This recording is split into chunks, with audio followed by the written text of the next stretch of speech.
చూస్తూ ఉంటే ఈ జన్మకి ఇది చాలు అనిపిస్తోంది.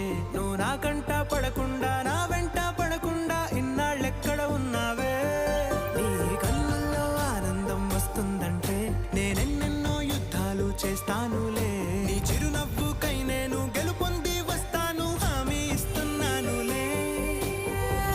ఒకటో ఎక్కం కూడా మరచిపోయేలాగా ఒకటే గుర్తొస్తావే. నేను చూడకుండా ఉండగలనా? నా చిలిపి ఎల్లర్లు నా చిన్ని సరదాలు నీలోను చూశానులే. నీ వంక చూస్తుంటే